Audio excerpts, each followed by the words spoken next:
श्री स्वामी समर्थ. स्वामी महाराज तुमच्या सर्व चांगल्या इच्छा पूर्ण करो ही स्वामींच्या चरणी प्रार्थना करते आणि आजच्या व्हिडिओला सुरुवात करते. पण त्या अगोदर चॅनलवरती नवीन असाल तर सबस्क्राईब करा आणि शेजारील बेल आयकॉनलाही प्रेस करा, म्हणजे माझ्या सर्व नवीन व्हिडिओंचं नोटिफिकेशन तुम्हाला मिळेल आणि तुम्ही एक पण व्हिडिओ मिस करणार नाही. येत्या 29 जानेवारीला म्हणजेच बुधवारी या दिवशी आलेली आहे वर्षातील पहिलीच मौनी अमावस्या.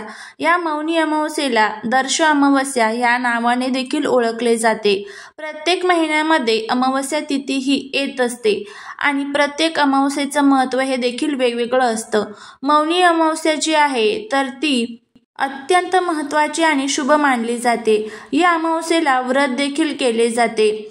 या मौनी अमावस्येच्या दिवशी मौन व्रत पाळले जाते. आपण सर्वसामान्य लोकांना हे मौन व्रत पाळणं इतकं शक्य होत नाही, परंतु जे साधू ऋषीमुनी असतात तर ते या दिवशी मौन व्रत पाळत असतात. या दिवशी जरी आपल्याला मौन व्रत पाळणे शक्य झाले नाही तरीही चालेल, परंतु आपल्याला या दिवशी जितकं शांत राहता येईल तितकं शांत राहायचं आहे.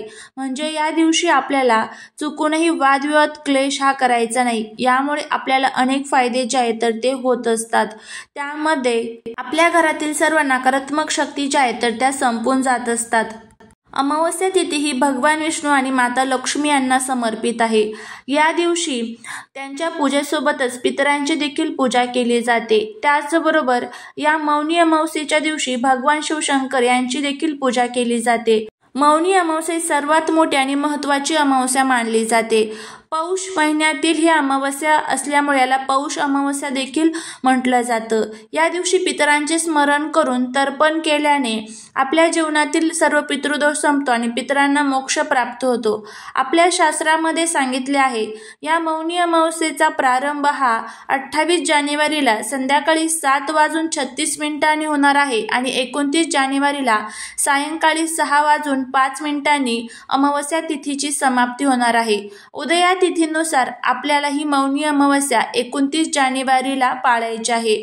अमावस्येच्या दिवशी काही झाडांची पूजा विशेषतः करून केली जाते आणि त्याचं अत्यंत शुभ फळ आपल्याला प्राप्त होत असतं. पितरांचा आशीर्वाद हा आपल्याला कायमस्वरूपी मिळत राहतो. पितृदोष हा दूर होतो. त्याचबरोबर घरातील दारिद्र्य देखील नष्ट होते आणि त्याचबरोबर आपल्या जीवनातील राहू केतू देखील शांत होत असतो. तर या आजच्या व्हिडिओमध्ये मी तुम्हाला एक अत्यंत महत्त्वाचा उपाय आपल्याला मौनी अमावस्येच्या दिवशी करायचा आहे तर तो सांगणार आहे. एक वेळेस तुम्ही या दिवशी उपाशी राहिले तरीही चालेल, पण या झाडाला नक्की स्पर्श करा, जेणेकरून 100 पिढ्यांचा पितृदोष नष्ट होईल, घरातील 7 पिढ्यांचं दारिद्र्य आणि गरिबी संपेल आणि तुमच्या मनातील कितीही कठीणातील कठीण इच्छा असेल तर ती पूर्ण होईल. अशा कोणत्या झाडाला स्पर्श करायचा आहे, कोणत्या वेळेत करायचा आहे, याबद्दलची संपूर्ण माहिती आज या व्हिडिओमध्ये मी तुमच्याबरोबर शेअर करणार आहे. त्यामुळे तुम्ही हा व्हिडिओ स्किप न करता शेवटपर्यंत पाहत राहा. चॅनलवरती नवीन असाल तर सबस्क्राईब करा आणि असेच नवनवीन माहितीपूर्ण व्हिडिओ बघण्यासाठी बेल आयकॉनलाही प्रेस करा. त्याचबरोबर कमेंटमध्ये जय माता लक्ष्मी लिहायला अजिबात विसरू नका. या झाडामध्ये साक्षात देवी लक्ष्मी आणि देवी देवतांचा वास असतो. त्यामुळे या प्रकारच्या झाडांमध्ये दैवी शक्ती असते आणि विशेषतः या झाडांची पूजा आपण जर केली तर त्या दैवी शक्ती आपल्याला प्राप्त होत असतात. त्यामुळे आपल्या सर्व इच्छा मनोकामना या पूर्ण होतात. जर भरपूर दिवसापासून तुमच्या मनामध्ये एखादी इच्छा असेल, प्रत्येकाच्या मनामध्ये अनेक इच्छा असतात आणि त्या इच्छा पूर्ण करण्यासाठी आपण आपल्या प्रयत्नांमध्ये कधीच कुठेच कमतरता ठेवत नाही, पण कुठेतरी आपल्या कष्टाला नशिबाची साथ मिळत नसते आणि त्या आपल्या इच्छा पूर्ण होत नाही. आणि त्याचबरोबर आपल्या घरामध्ये अनेक प्रकारचे दोष तयार होत असतात. अमावस्येच्या दिवशी आपण या झाडाची पूजा जर केली तर प्रत्येक इच्छा पूर्ण होईल. त्याचबरोबर 100 पिढ्यांचा पितृदोष हा देखील नष्ट होईल आणि त्याचबरोबर आपल्या घरातील सर्व कुटुंबातील पितृदोष, दारिद्र्य, अडचणी संपून आपल्या घराची खूप मोठ्या प्रमाणात प्रगती होईल.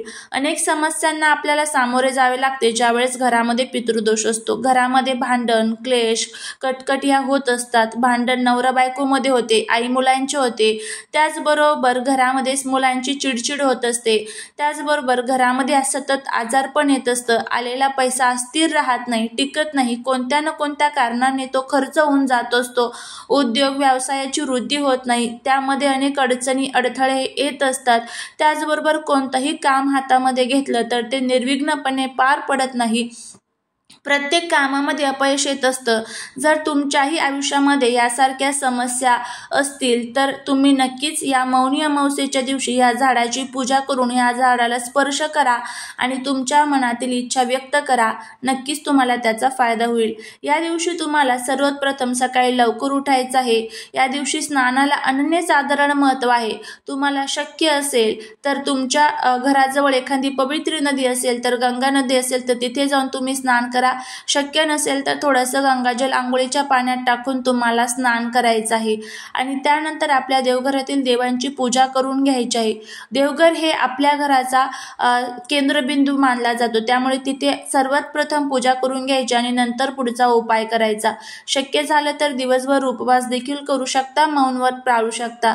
हे संपूर्ण झालं की त्यानंतर जे सर्वात पहिलं आपल्या आजूबाजूला पवित्र झाड आहे ते म्हणजे रुईचं झाड. पांढऱ्या रुईचं झाड सर्वांनाच माहीत असेल, ज्याला देवरुई या नावाने देखील ओळखलं जातं. तर या रुईच्या झाडाची आपल्याला पूजा करायची आहे आणि तिथे आपल्याला हा जो उपाय आहे तर तो करायचा आहे. आता हा उपाय तुम्हाला फक्त पांढऱ्याच रुईच्या झाडाखाली करायचा आहे. त्यामध्ये साक्षात 33 कोटी देवी देवताही निवास करत असतात. माता लक्ष्मी देखील तिथे निवास करत असतात. त्यामुळे त्याच झाडाखाली आपल्याला हा जो उपाय आहे तर तो करायचा आहे. सर्वात प्रथम काय करायचं आहे, तुम्हाला एक तांब्याभर पाणी घ्यायचं आहे. त्यामध्ये थोडंसं दूध टाकायचं आहे. तुम्हाला त्याचबरोबर सफेद कलरची कोणतीही मिठाई, मग तुम्ही पेढा घेऊ शकता, बर्फी घेऊ शकता, पण सफेद कलरची मिठाई ही आवर्जून घ्यायची, कारण त्यामुळे आपला शुक्रग्रह जो आहे तर तो मजबूत होणार आहे आणि शुक्रग्रह हा माता लक्ष्मीचा कारक आहे. त्यामुळे आपल्याकडे धनसंपत्ती, पैसा आपोआपच खेचला जाईल. त्याचबरोबर गंध, फुलं, अक्षदा आणि एक जो लाल कलरचा धागा कलावा जो असतो तर तो तुम्हाला घ्यायचा आहे आणि तुम्हाला रुईच्या झाडाजवळ जायचं आहे. तिथे गेल्यानंतर सर्वात प्रथम आपल्याला ते पाणी जे आहे तर ते अर्पण करायचं आहे. नंतर तुम्हाला गंध, फुलं, अक्षदा अर्पण करायचे आहे. मनामध्येच ओम श्रीम नमः, ओम श्रीम नमः जो माता लक्ष्मीचा बीज मंत्र आहे त्या मंत्राचं पठण करत राहायचं आहे आणि जो सफेद कलरचा मिठाईचा भोग म्हणजे जो प्रसाद आपण आणलेला आहे तर तो त्या झाडाखाली ठेवायचा आहे. नंतर जो लाल कलरचा धागा आपण घेतलेला आहे तर तो आपल्याला त्या झाडाला गुंडाळायचा आहे 7 वेळेस प्रदक्षिणा मारत मारत. 7 वेळेस प्रदक्षिणा मारून झाली की तुमच्या मनातील जी काही इच्छा असेल, कर्जमुक्ती, दारिद्र्य, सुख, संपत्ती, पैसा किंवा घरामध्ये असणारा शत्रूंचा त्रास, घरामध्ये असणारे इतर काही जे त्रास आहेत तर ते दूर करण्यासाठी तुम्ही हा जो उपाय आहे तर तो करू शकता. पितृदोष असेल, वास्तुदोष असेल तर हा जो प्रभावी उपाय आहे तुम्ही करून बघा. नक्कीच तुम्हाला त्याचा फायदा होईल. घरामध्ये सुतक पिरियड्स असेल तर तुम्हाला हा उपाय करता येणार नाही. करून बघा, फायदा होईल. झालेली सेवा ही महाराजांच्या चरणी रुजू करते. व्हिडिओ जर आवडला असेल तर लाईक, शेअर आणि सबस्क्राईब करायला विसरू नका. भेटूया पुढच्या एका छानशा नवीन व्हिडिओसोबत, एका नवीन माहितीसोबत. श्री स्वामी समर्थ.